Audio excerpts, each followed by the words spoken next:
A good emergency doesn't really require a lot of conversation. Sometimes the less you say, the better. And I'm going to deconstruct this emergency into the 5 things that I said. This was a couple years ago. It was Labor Day Monday. I know this because it was the day that our hometown kids from Redland Little League played in the Little League World Series Finals. And we live in Lewisberry, so they are literally our hometown kids. And we watched the game, and we were sitting around in the evening. My then girlfriend, now fiance, and I were sitting in the living room watching TV. And around 10 o'clock, I just had a little discomfort in my side. So I went to the bathroom because I have this deeply held philosophy that there's very little in life that you can't fix with a pint of Ben & Jerry's and a good shit. And I was sitting there like Elvis on the throne when I suddenly projectile vomited into the sink. So the first thing I said was, "Carly, get dressed." Now, conveniently, 5 days beforehand, she had bought a new car. Carly, give everyone a wave so they know who you are back there. So she had this brand new, shiny black SUV that I'm about to get into with, puke running down my face. So I grabbed a bucket off the front porch on the way into the car, and I'm sitting in the back seat, hurling into this bucket as she is driving to the hospital. And we're cruising along, and we get to the on-ramp for the interstate, and my lovely but perhaps overly cautious girlfriend stops at the red light. It's 10:30 at night on a holiday. There is no traffic anywhere in sight, cannot see another car, and she's waiting for the light to turn green. Which is when I said the second thing, "Just go!" She ran the red light, maybe the only one she's ever run in her life.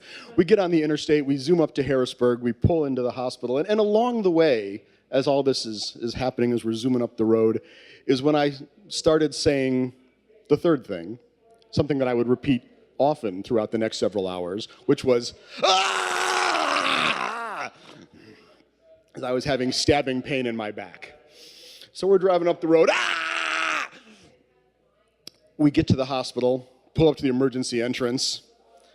I fall out the door of the car. She gets an arm over her shoulders and is kind of dragging me into the emergency room. We left the chunder bucket there on the curb.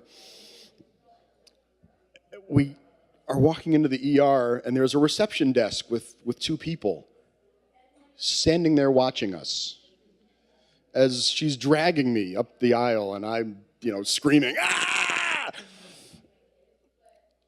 And we made it to that reception desk, and I think said they were standing there. They were sitting there. They're just watching us. And I think at that point, her grip on me slipped. I collapsed onto the floor. And I remember looking up from the floor at these 2 people sitting at the hospital reception desk. And I said the fourth thing, which was, "Feel free to help." Because in an emergency, your sense of sarcasm should not waver at all. They got me into a wheelchair and back into an exam room, and doctors came in, looked at me, put an IV in me, and that's a whole nother story because me and needles have a relationship that's dicey at best. And the doctor comes in and says, "Yeah, we're gonna start giving you pain medication." And I said, "Ah!" And I spent about the next hour thrashing on that exam table, continually going, "Ah! Ah! Ah!" No effect on the pain meds. The doctor finally comes back in, says, "Oh, why don't I give you some more pain meds?" Ah! Seemed like a good idea.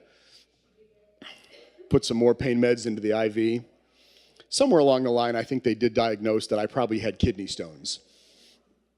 For you guys who've had them, you know where I am. For you women who've had children, you know where I am.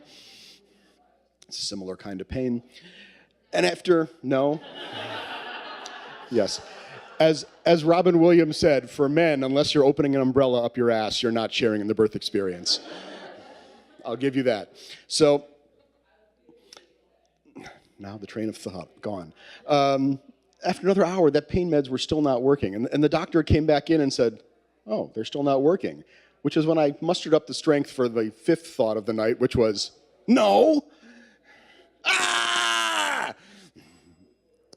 And he gave me some more pain meds, and those actually worked. I think it was Advil did the trick. But finally, at about 5 a.m., the kidney stone passed. Ah! You don't have to say a lot during an emergency. Speak softly and carry a puke bucket.